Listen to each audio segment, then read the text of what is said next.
بھائی ایک آدمی نے تازہ شادی ہوئی ہے بیچارے کی، اور جناب وہ بیگم کے ساتھ کہیں جانا چاہ رہے، پہلے آپ کا دوست تھا، آپ جب فون کرتے تھے آ جاتا تھا، اب آپ نے فون کی، تازہ شادی ہوئی ہے، اس نے کہا آج نہیں آؤں گا، اور آپ نے کہہ دیا زن مرید، وہ بیچارے کی تازہ شادی ہوئی ہے، تمہاری بھی کل تازہ شادی ہوگی، تو بھی لفٹ نہیں کرائے گا۔ اب آپ کا یہ جملہ جو آپ نے کہا زن مرید، اس بیچارے پہ شاید اثر کر گیا، اسی وقت اس کی تازی بیچاری جو بیوی ہے اس نے کوئی اس کو ایسی بات کہہ دی، اور وہ آپ کی بات ذہن میں آ گئی، لڑائی ہو گیا، جھگڑا ہو گیا، طلاق ہو گئی۔ اس طلاق میں گنہگار آپ ہیں۔ ایک مومن نے، جوان نے داڑھی رکھی، یہ محاسبہ کرو کہ میں نے کتنے ایسے جملے کہے ہیں جس کی وجہ سے گھر ٹوٹ گئے، میں نے کتنی ایسی باتیں کہیں جس کی وجہ سے ایک انسان صحیح راستے پہ آتے آتے گناہ میں چلا گیا۔ ایک جوان نے داڑھی رکھی، آپ نے کہا مولوی لگتے ہو، مولوی بن گئے ہو، اب اسے پھر وہ عجیب لگا، اس نے داڑھی شیو کر دی۔ ایک لڑکی نے تازہ حجاب کیا، اس کا کسی نے کوئی ایسا جملہ کہہ دیا، اس نے حجاب چھوڑ دیا، اب اس کا حجاب چھوڑنا اس پر بھی گناہ ہوگا، آپ بھی اس کے گناہ میں شریک ہیں۔ محاسبہ کرو تو پتا چلے گا میں نے کتنے گناہ کیے ہیں۔ کبھی کبھار ہمیں لگتا ہے میں نے ایک گناہ کیا، اس گناہ کے پیچھے ہزار اور گناہ ہوتے ہیں، ان سب کا ذمہ دار میں ہوں، یہ محاسبہ کر کے پتا چلے گا۔ ایک آدمی تھا، اس نے نبوت کا دعویٰ کیا، اس نے کہا میں نبی ہوں، بہت سارے لوگوں کو اس نے گمراہ کیا۔ اب اچانک اسے احساس ہوا کہ اب میں نے غلط کام کیا، آ گیا اپنے زمانے کے نبی کے پاس توبہ کرنے، کہا کہ میں توبہ کرنا چاہ رہا ہوں۔ اللہ نے کہا نبی کو کہ ایسے کہہ دو اگر یہ توبہ کرنا چاہتا ہے، جس کو اس نے گمراہ کیا اس سے ہدایت واپس اسے دے تو پھر اس کی توبہ ہوگی۔ یعنی اس نے 100 لوگ گمراہ کیا، 1000 لوگ گمراہ کیا۔ اب لوگ آج کل جوان ٹک ٹاک پہ ویڈیو بنا لیتے ہیں، اور پتہ نہیں فیس بک پہ ویڈیو بنا لیتے ہیں، یوٹیوب پہ ویڈیو، انسٹاگرام پہ ویڈیو، بیکار واہیات باتیں، نہ جانے کتنے لوگوں کو گمراہ کر رہے ہیں۔ اب آپ توبہ کیسے کرو گے؟ نہ جانے ہزاروں لوگ پوری دنیا میں آپ کی ویڈیو سے گمراہ ہو گئے، اب کس کس کو تلاش کرو گے؟ اپنے ویورز کو کہاں سے ڈھونڈو گے؟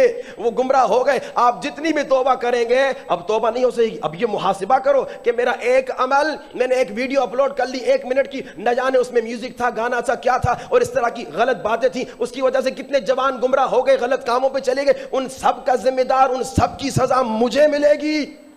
یہ محاسبہ کرو گے تو پتا چلے گا، لیکن محاسبہ نہیں۔ اچھا یہ جو ہم موٹے ہو جاتے ہیں، اگر ہم محاسبہ کریں تو ہم موٹے بھی نہیں ہوں گے۔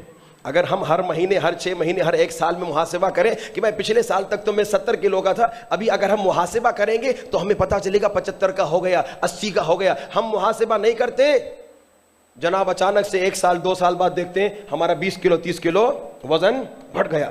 تو ایک اگر نفس کو شکست دینی ہے، فیملی ہسٹری، دوسرا خود محاسبہ کرو، تیسرا تمہارا دوست، اور میاں بیوی بہترین دوست ہیں، بچے ماں باپ کے دوست، ماں باپ بچوں کے دوست ہیں، یہ دوست ایک دوسرے کو اپنا عیب بتائیں گے۔ یہ ہو گئے۔ چوتھا کون؟ عالم دین۔ عالم دین کے پاس جاؤ اور عالم دین سے پوچھو، جس کے ساتھ تمہارا آنا جانا ہے، جو تمہارا ریزیڈنٹ عالم ہے، جس سے تمہاری مسلسل ملاقات ہوتی ہے۔ مولانا مجھ میں کوئی عیب ہے تو بتائیے۔ جیسے میں نے آپ کو کل کہا، اگر مولانا نے عیب بتایا ناراض نہ ہوئیے، بلکہ جا کے کہیے ڈاکٹر صاحب آپ ہمیں بتائیے ہم میں بیماری کیا ہے اور علاج بھی بتائیے۔ اور 5واں، کیسے نفس کی بیماریوں کو ڈائگنوز کریں؟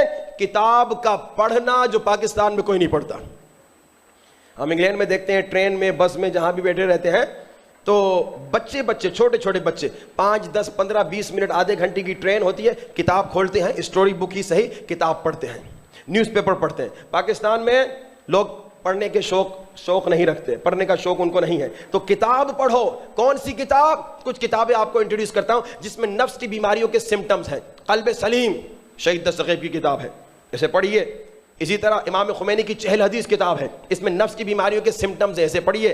گناہان کبیرہ بہت آسان کتاب ہے، شہید دستگیب کی، اردو میں بھی ترجمہ ہو چکی ہے، اسے پڑھیے تو آپ کو نفس کی بیماریوں کے سمٹمز کا پتہ چلے گا، اور علاج بھی اس میں بتایا گیا ہے اہل بیت کی روایات سے۔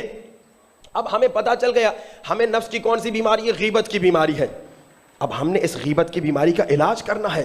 اگر ہم علاج نہیں کریں گے تو آپ نے سنا کہ یہ غیبت اتنی خطرناک ہے، عمل نیک آپ کریں گے، ثواب کسی اور کے اکاؤنٹ میں جائے گا، گناہ کوئی اور کرے گا، عذاب آپ کے اکاؤنٹ میں آئے گا۔ بیکار میں جو انسان غیبت کرتا ہے بے ہدف بے دلیل، تو امام فرماتے ہیں شیطان اس کے نطفے میں شریک ہو جاتا ہے، یعنی اس کی نسل تباہ ہو جاتی ہے۔ اور پھر حضرت موسیٰ کو اللہ نے کہا موسیٰ، جو غیبت کرتا ہے نا دنیا میں، جو غیبت کرتا ہے، غیبت کرنے والا اگر توبہ کیے بغیر مر جائے تو سب سے پہلے جہنم میں جائے گا، اور اگر توبہ کر کے بھی مرے تو سب سے آخر میں جہنم میں جائے گا، سب سے آخر میں۔ توبہ کر کے مرا ہے، کیونکہ یہ توبہ اس نے خود سے معافی مانگی ہے، غیبت کسی اور کی ہے۔ جس کی غیبت کی ہے توبہ اس سے کرنی ہے، معافی اس سے مانگنی ہے۔ میرے بھائی میری بہن، میں نے آپ کے بارے میں برائی کی ہے، آپ مجھے معاف کیجئے۔ جس کی آپ نے غیبت کی، جب تک وہ معاف نہیں کرے گا معافی نہیں ملے گی۔ البتہ یہاں پہ اسلام نے کہا ہے کہ اگر اسے پتہ نہیں چلا کہ آپ نے اس کی غیبت کی ہے، ضروری نہیں کہ اسے بتائیں میں نے تمہارے بارے میں یہ بات کہی، سمپل اسے کہے اگر میں نے آپ کے بارے میں کوئی غلطی کی ہو تو آپ مجھے معاف کر لیں۔ اس نے معاف کر لیا تو نجات مل جائے گی، جنت جا سکتے ہو۔ لیکن اگر اس نے معاف نہیں کیا، یا اگر وہ مر چکا تھا، یا وہ آپ کو مل نہیں رہا، تو یہاں پہ آپ نے کیا کرنا ہے؟ یہاں پہ آپ نے اپنے نیک اعمال میں اسے شریک کرنا ہے۔ آپ کربلا گئے، خدایا اس کا ثواب مجھے تو مل رہا ہے، اور جس کی میں نے غیبت کی اسے بھی مل جائے تاکہ میں بچ جاؤں عذاب سے۔ رسول خدا فرماتے قیامت معراج پہ جب اللہ کے رسول گئے تھے، رسول خدا کو کچھ لوگ دکھائے گئے جن کے بڑے بڑے ناخن تھے اور وہ اپنے چہرے کو یوں کاٹ رہے تھے۔ اللہ کے رسول نے پوچھا یہ کون ہے؟ اپنے چہرے کو نوچ رہے تھے، یہ کون ہے؟ کیا گناہ ہے ان کا؟ ارشاد ہوا یہ غیبت کرنے والے تھے۔ پھر روایت میں ملتا ہے غیبت کرنے والے کی زبان اللہ اتنی لمبی کر دے گا کہ پورے محشر والے اس پہ چلیں گے۔ اب یہ اتنا عذاب سننے کے بعد اب کون غیبت کرے گا؟ البتہ صرف میں آپ کو بریکٹس میں بتاتا چلوں، مثال کے طور پہ بزنس کا معاملہ ہے، میں کسی کے ساتھ بزنس کرنا چاہ رہا ہوں، وہ آپ کا دوست ہے، میں اسے نہیں جانتا، اب میں آپ سے آ کے پوچھ رہا ہوں یہ ایماندار ہے، حساب کتاب میں اچھا ہے، تو صرف اتنا جتنا میں نے پوچھا، یہ نہیں کہ اس کے پوری برائیاں مجھے بتائیں کہ نماز بھی قضا کرتا ہے، کل اس نے جھوٹ بھی بولا تھا، پرسوں اس نے حرام بھی کھایا تھا، نہیں، اتنا کہ معاملات میں یہ کیسا ہے آپ بتا سکتے، بلکہ آپ کے لیے ضروری ہے کہ مجھے بتائیں، کیونکہ اگر آپ نہیں بتائیں گے میں 1 کروڑ انویسٹمنٹ کروں گا اور وہ مثال کے طور پہ چور نکلا تو مجھے دھوکہ دے گا، مجھے نقصان ہوگا۔ تو آپ مجھے یہاں نقصان سے بچا رہے ہیں یا غیبت نہیں کر رہے، صرف اتنا بتا رہے ہیں جتنا میرے ساتھ کنسرن ہے۔ پھر اسی طرح شادی کے معاملات میں لڑکی یا لڑکی کے بارے میں اگر ریسرچ کی جا رہی ہے، اگر کوئی آگے پوچھتا ہے لڑکی باحجاب ہے، دیندار ہے، تو جتنا پوچھا گیا وہاں آپ نے اتنا بتانا ہے تاکہ ان کی آئندہ خدا نہ خواستہ کوئی مشکل ان کی زندگی میں نہ آئے۔ بلند ترین صلوات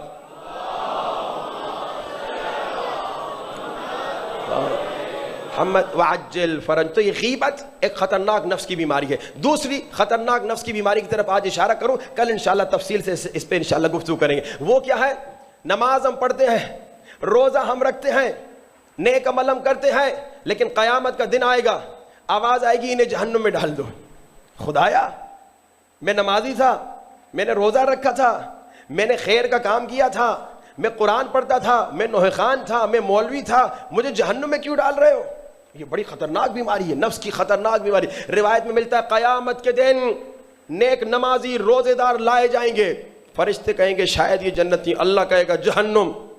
وہ چیخیں گے خدایا میں نماز پڑھتا تھا، فجر کو اٹھتا تھا نماز پڑھتا تھا، سخت سردیوں میں نماز پڑھتا تھا، گرمیوں میں روزے رکھتا تھا، میں جہنم میں کیوں جاؤں؟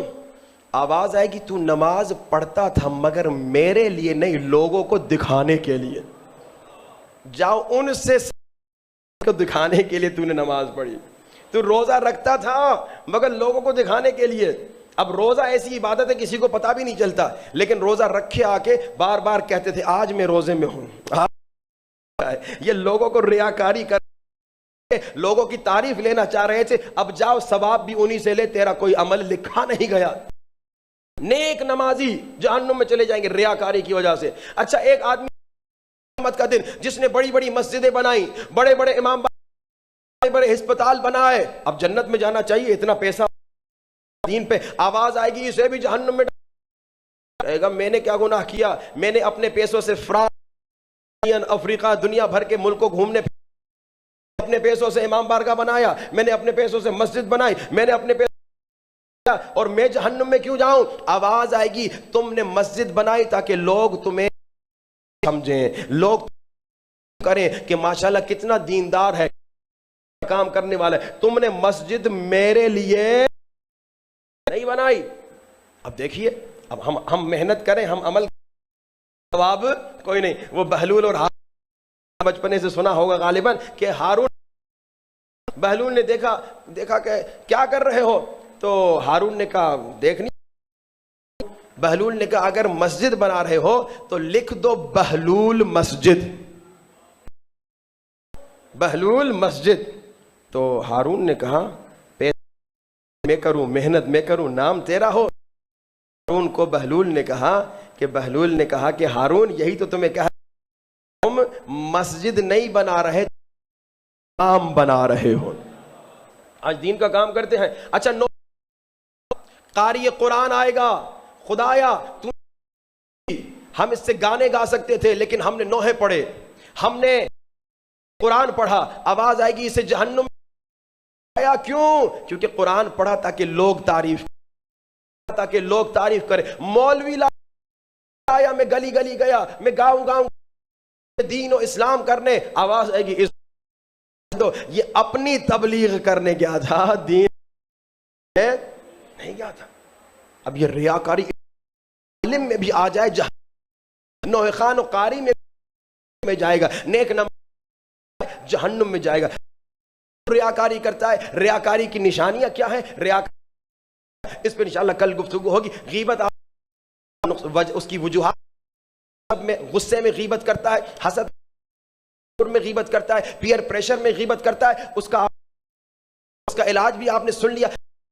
بار بار ان سزاؤں ویژولائز کرے کہ مجھے اتنا بڑا نقصان ہونے بچ جائے گا. غیبت کر اللہ یہ خطرناک ریاکاری کی بیماری سے بچ.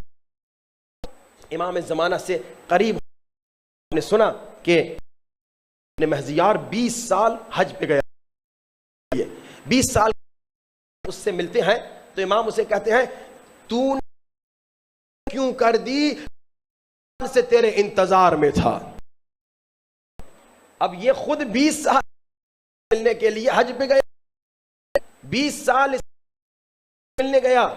اب میں 20 سال سے تیرے انتظار میں ہوں, تو نے دیر کیوں کر دی؟ اب دیکھیے, یعنی ہم جتنے یہاں مومنین مولا کے چاہنے والے بیٹھے ہیں, شاید اگر ہمارے دلوں میں خواہش ہے امام سے ملنے کی, امام ہم سے زیادہ خواہش مند ہے ہم سے ملنے کے, کیونکہ باپ جو ہے ہمیشہ بیٹے سے ملنا چاہتا ہے. رسول خدا نے فرمایا انا و علی ابا و حاضل الامہ, میں اور علی اس امت کے باپ ہیں. امام زمانہ ہمارے بابا ہیں. باپ اپنے بچے کو سینے سے لگانا چاہتا ہے لیکن ہم گناہ کی وجہ سے امام سے دور ہو رہے ہیں. اب علی ابن مہزیار حیران. امام نے کہا میں تو تھا, تم نے دیر کیوں کر دی؟ علی ابن مہزیار, مولا مجھے آپ کے ایڈریس کا پتہ نہیں تھا, اسی لیے کہتے ہیں مجھے تو تمہارے گھر کا تھا, میں کیوں نہیں آیا؟ دیوار بن گئے تھے. 2 گناہوں کی طرف مولا نے اشارہ کیا فرمایا؟ مولا نے کہا تو میں اتنا مست ہو گیا تھا کہ اپنے مومن مدد نہیں کرتا تھا. پیسے کی محبت. میں نے کیا کہا, چھٹے سرکار اس کے دل میں دنیا اور دنیا کی پر کے برابر ہو, وہ شخص کہ امام کہتے ہیں میں اس سے ملنے کا. اب یہ 20 آ رہا تھا, امام کو تلاش تو کر رہا تھا, مگر دنیا کی محبت تھی, پیسے کماتا تھا لیکن غریبوں کی مدد. آج آپ لوگ کا بھی یہی حال ہے. میں نے دیا پیسے کا نہیں کہ 5 المقتدر قائم پڑھو اور اپنے مدد کے لیے 8 دن تک اس پہ عمل کرو, اور نہیں ہے. یعنی آپ بھی مست ہو چکے ہیں کہ اپنے مظلوم فکر نہیں ہے. خود ہو جائیے. محرم بیدار. کسی نے مجھ سے پوچھا کہ وعدہ کر لیا ہے, اب ہم پھنس گئے ہیں, اب ہمیں. بھائی پھنس نہیں گئے بھائی, آپ تو موقع ملا ہے اپنے مظلوم بھائی کو مدد کر کہ ہم صرف آدھا گھنٹے القادر المقتدر القوی اپنے مظلوم بھائیوں کی مدد کریں. اور مشکل تھی, دوسری پرابلم فرمایا, دوسری تمہاری مشکل یہ تم اپنے رشتہ داروں سے قطع چکے تھے. تو آ رہے تھے مگر رشتہ داروں تعلق کر دیا تھا. اچھا مولانا رشتہ دار تو ہم قطع تعلق کر لیں. امام کے پاس, چھٹے سرکار کے پاس, کہا مولا رشتہ دار ظلم کر رہے ہیں. کہتا ہے کہ اس کا باپ جب مرتا ہے اس کے جو کزن ہیں انہوں نے پوری کر لی. کہتا ہے مولا اگر میں کورٹ میں جا کے شکایت پورا مال واپس لے سکتا ہوں کروں. امام کہتے ہیں تم یہ کام نہ کرو, یہ اپنے رشتہ داروں کے ساتھ قطع تعلق ہے. مولا میری زمین لے لی, میرا مال, میری ملکیت کھا گئی, قطع رحم نہ کرو. اگر انہوں نے کیا گناہ ہے, 3 گناہ ہیں جس کی سال کی عمر 3 ہے. ایک ماں باپ کے ساتھ بدتمیزی جلدی مر جاتا ہے, دوسرا زنا کا, تیسرا رشتہ دار تعلق کرنے والا انسان جاتا ہے. یعنی اگر اسے تو اس کی 30 سال کی عمر 3 سال. یہ اتنی خطرناک امام سے بھی اس کی وجہ سے دور ہوتا ہوتی ہے. اب کچھ عرصے کے بعد امام پوچھتے تمہارے چچا کے آزاد بھائی کیسے ہیں؟ مولا ایک وبا آئی تھی, ہم سب رہتے تھے, مر گئے, میں بچا رہا. مولا کہتے ہیں جانتے ہو کیوں؟ کیونکہ انہوں نے قتل ظلم کیا تھا, تمہارے ساتھ دیا تھا, ظلم کیا تھا, تمہارا مال کھایا تھا, تو اس لیے وہ وبا میں تم نے کیونکہ کورٹ میں شکایت نہیں کی, اللہ نے تمہیں بچا دیا. اور عجیب بات کہتے مولانا اس رشتہ دار نے برا بھلا کہا, اب کل آپ بھول گئے. مولا نے کیا کہا کہ عادت چھوڑنے کو تیار نہیں, میں اپنی اچھی عادت کیوں چھوڑ, اگر رشتہ دار برا چلنے دو تم اچھا چلو. مالک اشتر کو اس نے مکہ پہ تھوک دیا. مالک اشتر گورنر کیسے ہوتے ہیں, کتنا تکبر ہوتا ہے ان میں. یہ گورنر مکہ مارا پکڑ کے جیل میں ڈال سکتے تھے, بدتمیز سزا دے سکتے تھے, مگر خدایا اسے معلوم نہیں کہ ایک مومن کی عزت, اس نے میری بے عزتی کی کو توڑا. خدا جاہل تھا, اسے میں نے اسے بخش دے. دیکھیں اللہم قول محمد. اب ہمارا موجود ہے کی طرف جانے نہیں دے گا, یہ مسلسل تو نفس کو شکست ہوگی. آپ کو باتیں بتائیں, ان پر ایک دن میں آپ عمل نہیں کر سکتے. کرنے کے لیے آپ کو محنت کی ضرورت ہے. کیا اس ریسرچ کو خلاصہ کیا, کہا کہ اگر تم بری چاہتے ہو یا برا نکالنا چاہتے ہو تو یہ آسان کام نہیں. غور سے سنیے گا, کہتے ہیں کہ good habit hard to form, اچھی عادتیں بٹ ایزی ٹو لیو, لیکن ہو جاتی ہے. اچھی عادتیں are hard to form, نفس ہے but easy to live ہو جاتی ہے. لیکن on the other hand bad habits are easy to form, بری عادتیں یوں جاتی ہیں but hard. کئی لوگوں کو جو اسموکر پوچھا کیسے سگریٹ لگی, کہا بیٹھے 1-2 بار اسموک کیا. نشیوں کے انٹرویوز نظر آتے ہیں, تم کیسے مرتبہ دوست نے کہا ٹرائی کر لو, اور 1-2 مرتبہ لگ تباہ. Good habits but easy to live, bad easy to form but hard. کوشش کرنی ہے گڈ ہیبٹس نفس کو شکست دیں, کام, لیکن جب اس میں کام حر علیہ السلام جب نفس کو ہو گئے تو اللہ اتنی عظیم طاقتیں دے گا کہ آپ نہیں کر سکتے. اب آج کا سننا نہیں چاہتا, بلند صلوات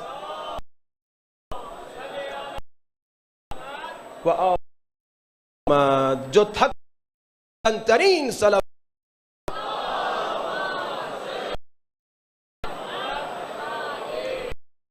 اب جو نسخہ سننا نعرہ حیدری, ماشاءاللہ ماشاءاللہ, یہ آپ کہتے ہیں اللہ آپ کو انشاءاللہ کرتا ہوا اس دنیا میں اس دنیا میں بھی خوش رکھے. اتنا بڑا یا علی کہا تو آج کا نسخہ بڑا کمال کا نسخہ. شاہ آبادی امام خمینی کے علم عرفان, جب سے میں نے اس نسخے پہ ڈاکٹر کی ضرورت ہی نہیں پڑی. پریکوشن ہے, کم بھی ہوتے اس پہ عمل کریں, بہت آسان نسخہ. ہر روز 70 مرتبہ سورہ الحمد مرتبہ دعائے توسل. کہ آج وقت قلیل ہے, سوچ کے آیا تھا, آپ نسخہ بتانے والا تھا. کام ہیں جن 10 کاموں کے ذریعے گھر میں فرشتے زیادہ آئیں گے. اگر یاد رہا کل اور ٹائم رہا آگے کسی ایک دن میں بتاؤں گا. 10 کام ہیں گھروں میں فرشتے زیادہ آئیں گے اور گھر میں جھگڑا ختم ہو جائے گا, فساد ختم ہو جائے گا, سکون آ. لیکن آج کے کمال کا نسخہ کیا ہے؟ عادت بنا دے. آپ کو بولی بیگم ہر روز کھانا بنا, کچن میں تو بیچاری ہوتی ہے, تو کھانا پڑھ دے, کھانا کم کر دے, اور اس ایک مرتبہ دعائیں مل کے ایک مرتبہ دن میں دعائیں. پریکوشن ہے کہ خمینی کو استاد علامہ شاہ میں نے اس پہ عمل کیا نہیں گئے, کیونکہ سورہ اللہ مرتبہ تو بہت بڑی بات ہے. سورہ اللہ 7 مرتبہ, ایک مرتبہ اگر پڑھا زندہ ہو گیا نہ ہونا.